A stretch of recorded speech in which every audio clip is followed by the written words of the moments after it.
कि इस वक्त मैं डिस्ट्रिक्ट वेस्ट में मंगोपी टाउन में मौजूद हूँ और ये वो जगह है जो 2020 और 22 की बारिशों में बिल्कुल तबाह हो गई थी। यहाँ पे एक सैलाब का मंजर था। बिलावल साहब यहाँ पर आए थे और हमने यहाँ पर एक नया नाला बनाने का फैसला किया था ताकि ड्रेनेज के निज़ाम को एक्सपेंड कर सकें। या आप मेरे पीछे देख सकते हैं कि ये वो नाला है कि नया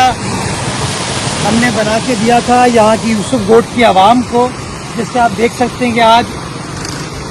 खौफनाक बारिश होने के बावजूद जो यूसुफ गोट था वो अल्हम्दुलिल्लाह नहीं डूबा, उसकी गलियां नहीं डूबी, उसकी पानी को निकासी को यकीनी बनाया गया और वो यकीनी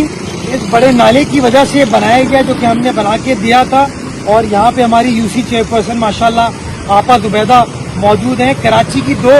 ऐसी मुंतखब खवातीन हैं जो कि इलेक्शन लड़के जीत के काउंसिल में आई और माशाल्लाह उन्होंने यूसुफ गोट की आवाम का हक अदा किया है जो कि आपको नजर आ रहा है और बेहतरी अल्हम्दुलिल्लाह आपको होते हुए नजर आ रही है। मैं तमाम जो लोग हमारे हैं जिन्होंने भरपूर तरीके से काम किया है और अभी भी काम कर रहे हैं, मैं समझता हूँ वो मुबारकबाद के मुस्तहिक हैं। अभी हमारे साथ टाउन चेयरमैन हमारे हाजी नवाज बरोई साहब भी आ गए हैं, वो भी दिन रात लगे हुए हैं, काम कर रहे हैं और फर्क नजर आ रहा है कि जो तनकीद करते हैं, बातें करते हैं, उनकी बातों पे और हमारा काम बोलता है, ये काम नजर आ रहा है आपको।